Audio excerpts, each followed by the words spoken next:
Caros colegas, sejam muito bem-vindos. Eu sou o Leonardo Esteves, sou advogado, sou professor de Direito Penal e Processo Penal. Bem, essa é a nossa 7ª aula. Vamos estudar hoje o artigo 4º do Código Penal Brasileiro. Bem, o que diz a redação do artigo 4º do Código Penal? Considera-se praticado o crime no momento da ação ou omissão, ainda que outro seja o momento do resultado. Essa é a redação do artigo do Código Penal. Bem, primeira coisa que devemos considerar para estudo desse artigo são as 3 teorias que existem no direito penal com relação ao tempo do crime. Quais são essas teorias, senhores? É a teoria da atividade.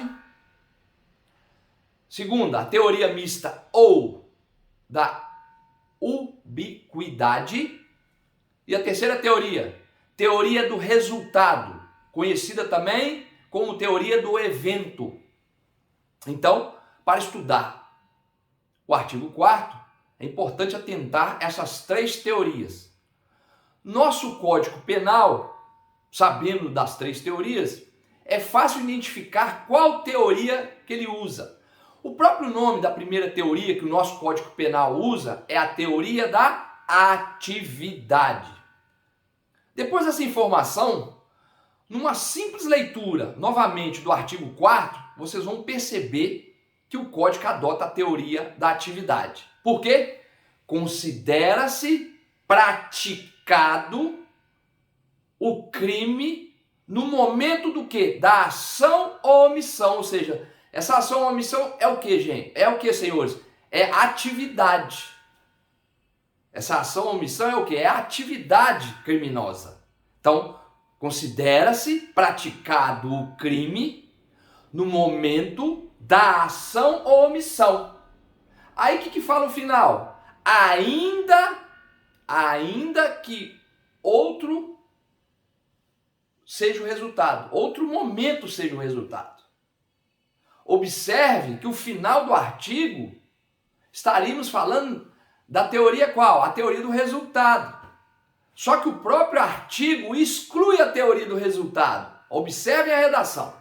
Bem, observada a redação dessa forma, com as teorias, fica fácil o entendimento. Porque se você conhece as 3 teorias, fica muito fácil.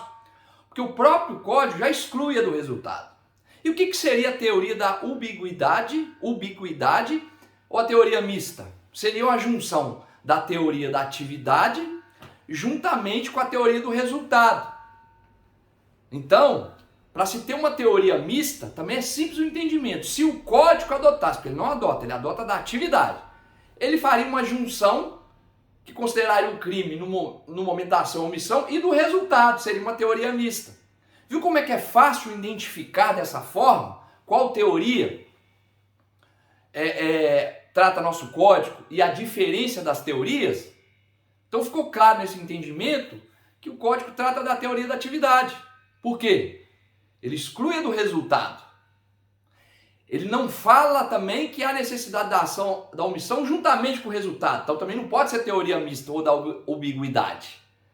Viu? Depois de estudado as 3 teorias, é muito mais fácil o entendimento da redação do artigo, bem como qual teoria se usa no direito penal brasileiro? Teoria da atividade, ou seja, no momento da ação ou omissão. Exemplo concreto disso seria qual? Um sujeito, por exemplo, com 17 anos de idade, um dia antes do seu aniversário, faz um disparo de arma de fogo contra uma determinada pessoa. Porém, essa pessoa não vai a óbito no dia. Demora-se 15 dias para ir a óbito. Depois de 15 dias, ele já completou os 18. Ele responde pelo crime de homicídio? Pela teoria da atividade do nosso Código Penal, do artigo 4º, não.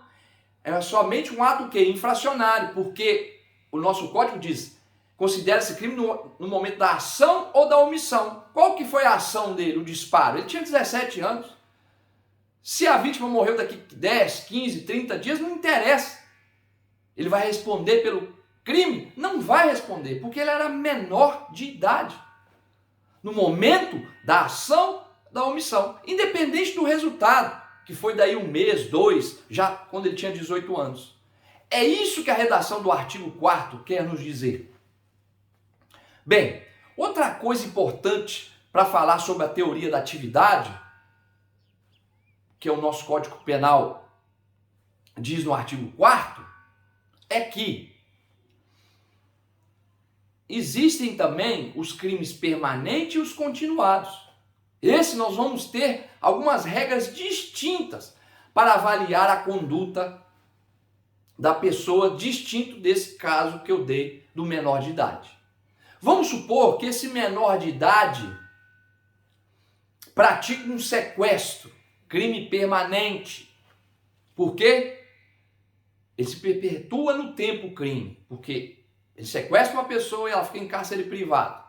Quando ele sequestrou, ele tinha 17 anos de idade. Porém, o ato, a ação do crime vai se perpetuar. Por quê? Enquanto ele está de poder da pessoa no sequestro, o crime permanece.